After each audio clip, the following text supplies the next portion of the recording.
Bonjour Franck Tillier, merci d'avoir accepté notre Bonjour. invitation pour ce salon un petit peu particulier, il faut bien le dire. Comment se passe le confinement, ce reconfinement? Bien, c'est un peu compliqué comme pour tout le monde parce que c'est un deuxième confinement, donc on a déjà quand même bien souffert pendant le premier. Donc, et puis il y a tous les événements extérieurs qui sont assez lourds à porter, hein, avec nos petits commerces qui ferment, tout le virus qui continue à se propager. Mais bon, on a la chance, en tout cas j'ai un métier où j'ai la chance de pouvoir travailler chez moi et de m'évader, voilà, dans mon univers, dans mes histoires. Donc ça permet voilà, de m'oxygéner un peu la tête et finalement de travailler. Voilà, le travail m'aide à supporter cette période un peu compliquée pour nous tous. Au sortir du premier confinement, sortait aux éditions Fleuve Noir. Il était deux fois. C'est un livre qu'on peut lire dans les deux sens. C'est assez amusant parce que dans le livre, à un moment donné, sans vraiment dévoiler rien, je fais toujours très attention avec les livres parce qu'il y a des gens de moins en moins nombreux qui n'ont pas lu les livres de Franck Tillier. Ils sont de plus en plus nombreux à les avoir lus. Mais ce qui est assez amusant, c'est que ce soit dans les deux sens. Et à un moment donné, on a une bibliothèque qui est comme ça, au plafond. Et il y a les livres qui sont Ah oui, accrochés au plafond. Je me souviens très bien de ça. Et je me suis dit, ça, c'est un auteur qui a très peur que ses livres tombent des mains de ses lecteurs. Alors, il a accroché la bibliothèque au plafond et de là, ça tombera pas, quoi qu'il arrive. Plus sérieusement, le Il était deux fois est extrêmement bien adapté, évidemment, au diptyque que forme ce nouveau roman avec le manuscrit inachevé. oui, oui. Alors c'est ce qui fait le charme de ce livre. Je l'ai écrit de manière, je dirais qu'il est à la fois indépendant et il fait partie d'un diptyque. C'est-à-dire que le lecteur qui n'aurait pas lu le manuscrit inachevé peut tout à fait lire ce roman et comprendre parfaitement toute l'histoire sans qu'il ait l'impression d'un manque. Et le lecteur, par contre, qui a lu le manuscrit inachevé, va découvrir une espèce, on va dire, de couche supplémentaire dans sa lecture, où il y a des événements qui vont se dégager et lui procurer des sensations, et il va se dire, mais c'est incroyable, il y a un lien avec le roman précédent, et se rendre compte finalement que le manuscrit inachevé et Il était deux fois sont reliés. Donc c'est à la fois un diptyque, mais très particulier, puisque à la rigueur, on peut même lire celui-là et puis lire le manuscrit inachevé ensuite. On peut lire l'un ou l'autre, ou l'un et l'autre. Donc c'est ce que j'ai voulu, hein. Et ça, j'ai bien vu sur les réseaux, les gens qui ne savaient pas du tout que le manuscrit inachevé existait avant et qui se disaient, ah ben tiens, je vais aller le lire, ou l'inverse. Donc voilà, c'était un beau pari, mais ça a bien fonctionné.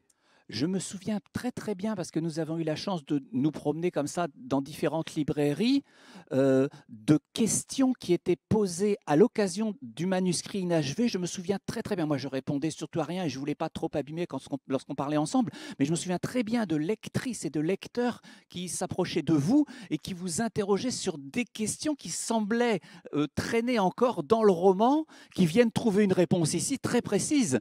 Et je suis vraiment surpris. Moi, c'est ce qui m'a le plus surpris en lisant ce nouveau roman, c'est à quel point ça répondait à des interrogations de lectrices et de lecteurs du manuscrit inachevé qui se penchaient vers vous discrètement et vous interrogeaient sur tel ou tel mot, sur les palindromes, sur les choses comme ça, en se disant tout ça n'est pas tout à fait expliqué. Il y avait une attente aussi des lecteurs et des lectrices à l'égard de ce livre-là, il me semble. Oui, oui, mais complètement. Et c'est vrai que la fin du manuscrit inachevé, mais plus globalement, certains éléments de l'histoire sont restés très ouverts. Et je l'avais fait exprès à l'époque parce que c'est vrai que moi j'aime bien aussi de ne pas avoir toutes les réponses dans un livre. Comme ça, l'imaginaire du lecteur continue à travailler. Il fait des suppositions, il imagine des résolutions. Donc ça, j'aime beaucoup faire cela. Et en fait, quand j'avais écrit le manuscrit inachevé, je m'étais pas dit, je résous un jour, je vais résoudre ces éléments. Pour moi, ça devait rester ouvert. Mais justement, il y avait cette ouverture qui était là, et je m'étais quand même dit, au cas où, voilà, si un jour, par la plus extraordinaire des circonstances, il me venait l'idée d'écrire une espèce de suite, au moins je pourrais. Et j'étais très attentif justement à ces retours de lecteurs. Certains étaient très heureux par cette fin ouverte, en disant, ben voilà, nous on préfère des fins ouvertes. Et puis d'autres voilà, qui étaient très frustrés. Et en réfléchissant à l'histoire de Il était deux fois, je me suis dit, mais tiens, ça serait vraiment une bonne idée finalement d'apporter des réponses à un livre précédent dans ce livre-là, sans qu'on ait l'impression que les livres soient liés. Et donc j'ai eu finalement le fait de laisser cette fin ouverte dans le manuscrit inachevé m'a été très bénéfique. Ça m'a permis de résoudre et de la refermer quelque part à travers ce livre-là, même s'il reste quand même des petits points, des petites interrogations, mais ça fait partie aussi du jeu que j'aime créer avec mes lecteurs. Le personnage principal s'appelle Gabriel Moscato. Sa fille disparaît. Il est gendarme, on va y revenir dans un instant. Il essaie évidemment de se remuer ciel et terre pour la retrouver. Un hôtel, l'hôtel de la Falaise, tient un rôle très important, semble-t-il, dans toute cette enquête. Il s'y endort dans une chambre 29 en 2008 et se réveille dans la chambre numéro 7 12 ans plus tard. Au milieu, un énorme vide donc de 12 ans. Personnellement, soyons justes, j'insiste, hein, vous n'avez pas écrit une comédie, vous avez bien écrit un thriller, mais moi, 12 ans, c'est-à-dire qu'il ne connaît pas Marlène Schiappa, il ne connaît pas Hervé, il connaît pas, je pourrais mettre des noms encore là, mais il connaît personne. C'est un beau, moi je veux attraper ça, Franck, hein, je ne sais pas comment on peut faire, mais ça m'intéresse. Plus sérieusement, j'aimerais bien que vous nous disiez comment vous le dessinez lorsque c'est un nouveau personnage, et plus particulièrement là, parce qu'il va être un anti-héros, et un anti-héros qui est un soldat. Ce n'est pas un policier, hein, c'est un gendarme que vous avez choisi. Donc c'est encore plus difficile pour lui de devenir ce personnage rejeté par la société et rejeté à peu près par tout le monde, parce que c'est un soldat, parce que c'est un gendarme. Et c'est ça qui est très intéressant, me semble-t-il, au départ, dans le casting qui a été fait. Oui, bah, créer un bon personnage, c'est la clé de tout bon livre. C'est vrai que pour avoir une bonne histoire, je trouve qu'il faut un personnage très très fort, un ou plusieurs. Là, je savais que c'était ce personnage de Gabriel qui porterait toute l'histoire, donc c'est important d'essayer d'imaginer le personnage le plus fort possible, le plus empathique possible. Et l'empathie, c'est aussi une des clés pour moi de l'écriture, c'est-à-dire un personnage capable de vous embarquer dans une histoire au bout de 10 pages. Il faut que vous ayez envie de suivre son parcours en tant que lecteur, donc il faut créer ces personnages-là, c'est important. Je dirais que la force de ce personnage-là, c'est qu'il est à la fois le père et l'enquêteur, et le père et le gendarme, le père et le militaire, qui enquête sur la disparition de sa fille. On peut comprendre la douleur d'un père qui va tout faire pour évidemment comprendre ce qui est arrivé, chercher sa fille pendant des années et des années. Et ce gendarme, lui, qui est plus procédural et qui va utiliser tous les éléments qui sont à ses dispositions pour retrouver une personne disparue. Et souvent, c'est incompatible. Hein. Un gendarme ne peut pas enquêter sur des enquêtes qui l'impliquent personnellement, parce qu'il y a justement trop d'émotions qui pourraient le perturber et le faire commettre des erreurs, souvent, ou des actes irréparables. Et voilà, moi j'ai quand même créé ce personnage-là de père et d'enquêteur, et qui est partagé en permanence entre ces sensations de père et son envie de franchir les frontières pour aller plus vite, parce qu'on sait que la justice peut être très lente, et lui il n'a pas envie de lenteur, il a envie d'aller directement vers les éléments, et en même temps de profiter du système un peu de gendarmerie pour progresser. Donc il est en permanence sur le fil, plutôt du côté père, hein, parce que à l'époque, au moment du livre, en tout cas en 2020, lui pense être encore gendarme, mais il ne l'est plus. Il a arrêté cette fonction, mais il continue à agir comme un gendarme. Donc globalement, il est dans l'illégalité pendant tout le roman, mais c'est ce qui en fait la force, c'est-à-dire que c'est un personnage qui transgresse les lois. Normalement, on doit lui reprocher ça, nous, en tant que lecteurs. Et pourtant, on veut le suivre, on a envie de le suivre, parce qu'on le comprend, et parce que c'est exactement ce que nous, on ferait, je pense, en tant que... si on était à sa place, et c'est ce qui fait des personnages, de bons personnages, avec de l'épaisseur et de la complexité. Et plus encore, Franck, je vais ajouter, comme il devient borderline, comme il ne peut plus être gendarme, c'est encore plus intéressant la relation que vous créez entre lui et Paul, entre deux amis. Parce qu'il y a vraiment cette histoire-là aussi. Les deux enquêtes sont menées donc par ces deux personnages, un qui est resté gendarme parce qu'il n'a pas été borderline, il n'a pas débordé, il est encore.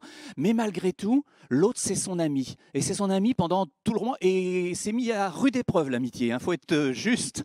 Mais ça dure, malgré tout ça dure. Et c'est aussi ça, c'est un thriller, on va en parler dans un instant avec tout le côté artistique qui est très intéressant, mais il y a aussi cette amitié qui court pendant tout le roman. Oui, alors c'est une amitié qui au départ du livre est voilée par une espèce de haine-répulsion, hein, parce qu'il s'est écoulé 12 ans et tout un tas d'éléments qui font que ces deux amis, on va dire d'enfance et anciens collègues, en ont fini par se détester. Ça démarre là-dessus, mais il y a toujours cette amitié qui est là, ce lien qui les relie, et surtout cette volonté donc de Paul, celui qui est resté gendarme, de connaître la vérité. Et ça, c'est son vrai moteur, c'est-à-dire que pendant 12 ans, même si l'affaire, parce qu'au bout de 12 ans, on ne recherche plus, les personnes disparues, les dossiers se referment, mais même ce gendarme, Paul, qui a continué à exercer sa fonction, n'a jamais lâché il donne l'impression d'avoir lâché l'affaire, mais il n'a jamais lâché au fond de lui-même. Et c'est ça que Gabriel, le père, va ressentir dans son ancien collègue. Et les deux ont cette force-là qui est restée immuable. Et donc cette amitié, elle était brisée au début complètement, parce qu'il s'est passé des drames entre ces deux hommes, mais elle se reconstitue, mais très très progressivement au fil du livre. Et on sent ce lien, même si à la fin, je révèle pas, mais c'est pas une vraie amitié, on va aller s'embrasser, se serrer dans les bras, mais peut-être elle est encore plus forte que ça, justement, parce que ces deux personnages-là restent finalement pudiques dans leur amitié, et ça en fait... voilà, c'est cette manière-là que j'ai voulu gérer leur relation tout au long du livre, une relation qui évolue, parce que c'est important que dans les romans, je trouve, les personnages évoluent et que les situations entre le début et la fin du livre soient chamboulées et différentes. Tout à fait, il faut qu'il change les personnages. Et il change parce qu'il est beaucoup, beaucoup, beaucoup secoué, le pauvre Gabriel. L'autre chose qui est très intéressante, toujours dans le diptyque, c'est que je pense que les lecteurs et les lectrices avaient bien vu l'importance, les hommages qui étaient rendus à Conan Doyle, à Agatha Christie dans le manuscrit inachevé. Et je me souviens d'une conversation que nous avions eue et où vous m'aviez dit « Oh, moi j'aimerais bien que ça tourne autour d'Hitchcock le prochain parce qu'il y a quelque chose qui… » Et en effet, cette fois-ci, là, les hommages sont rendus de façon flagrante, passionnante, parce qu'il faut les expliquer. Expliquer les oiseaux, c'est quand même pas le plus facile. Et bien voilà, cette fois-ci, donc il y avait les romans, et là, il y avait des inspirations et des hommages cinématographiques qui, et l'un et l'autre, doivent compter beaucoup, j'imagine, pour vous. Oui, oui, et c'est vrai qu'il y a un bel hommage à Hitchcock, puisque dans le chapitre d'ouverture, il y a des oiseaux qui tombent du ciel, des oiseaux morts, qui s'abattent un peu comme une pluie de grêlons, comme ça, sur ce fameux hôtel, l'hôtel de la falaise.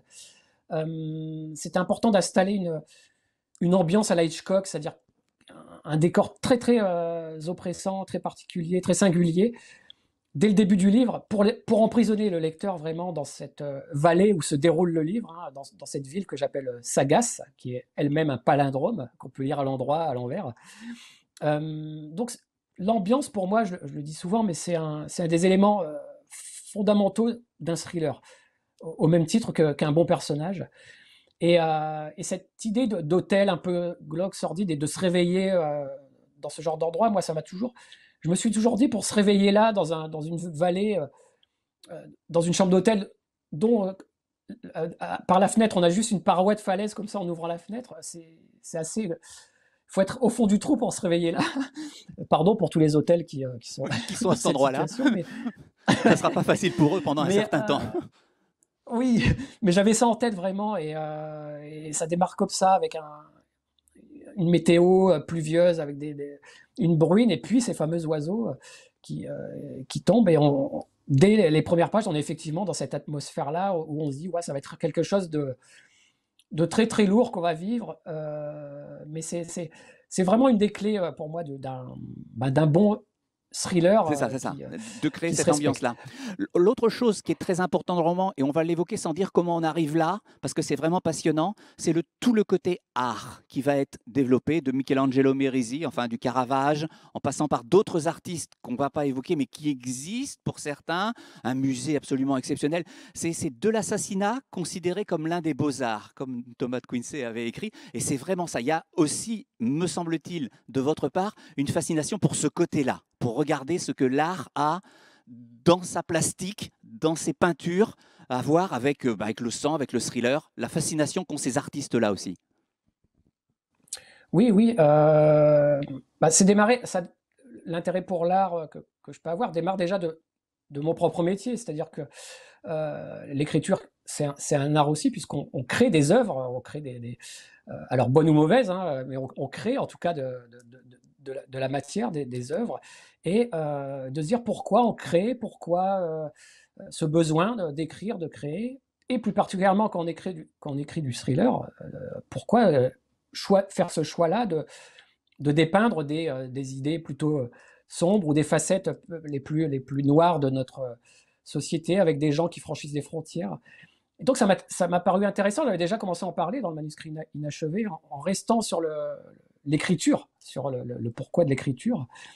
Et là, j'ai voulu élargir vraiment à d'autres formes d'art au-delà de l'écriture, donc la peinture, donc la sculpture. Et c'est vrai que quand on va dans les musées, il y a plus du tiers, presque la moitié des œuvres qu'on voit, qui sont des scènes de violence, de mort, de meurtre, et de se dire mais pourquoi à un moment donné les artistes ont eu ce besoin de représenter ces scènes parfois difficiles à observer, mais en tout cas qui nous heurtent. Alors parce que justement elles nous heurtent, c'est ça l'art, hein, c'est de nous remuer les tripes. Et c'est l'une des raisons. La deuxième raison, c'est que ça fait partie de la société. Le meurtre fait partie de la société. Il n'y a pas de société, il n'y aurait pas de société sans violence et sans meurtre. Ou alors, est-ce que ça va au-delà? C'est-à-dire, est-ce que c'est l'artiste lui-même qui éprouve ce besoin très personnel, très de représenter ces motifs-là parce qu'il a des obsessions, parce qu'il a des défaillances psychologiques. Il y en a eu, hein, des peintres. Quand on pense à Van Gogh, par exemple, c'était pas la violence, mais en tout cas, il y avait des problèmes, ces problèmes qu'on lui connaît. Des peintres comme Cézanne qui était assez fasciné qui peignait des scènes de meurtre. Moi, je ne savais même pas, avant de commencer, qu'il a peint des meurtres dans des rues sombres, dans des classes plutôt défavorisées. Il s'est intéressé à ça. Pourquoi avoir fait ça? Il y avait beaucoup d'éléments personnels pour assouvir peut-être des pulsions ou empêcher qu'elles s'expriment en vrai par ces œuvres. Donc voilà, on retrouve tout ça toute cette interrogation-là aussi dans le roman. C'est-à-dire qu'au-delà de l'histoire que je raconte, que j'essaye la plus passionnante possible, il y a toujours cette réflexion sur un sujet lié soit à l'artistique ou à notre société d'aujourd'hui. Les lectrices et les lecteurs vont retrouver tout cela. Vous êtes le dernier invité de ce salon, puisque voilà, on est dimanche soir et que les lectrices et les lecteurs, je pense, attendaient un petit peu quand même votre interview, que vous veniez nous parler. Il faut dire aussi que depuis que Pandemia est devenue la réalité, pour en revenir à notre histoire d'art, vous savez, il y a quelqu'un qui a dit un jour que peut-être l'art, au fond, c'était une réponse à une question qu'on ne s'était pas encore posée. Et bien avec Pandemia, je crois qu'on frôle ça assez dangereusement. Ça s'appelle Il était deux fois. Merci beaucoup, Franck, d'être venu parler avec nous pour clore ce salon si particulier. C'est très, très sympathique. C'était un plaisir, et puis j'espère qu'à la prochaine édition, on se verra en chair et en os, avec grand plaisir.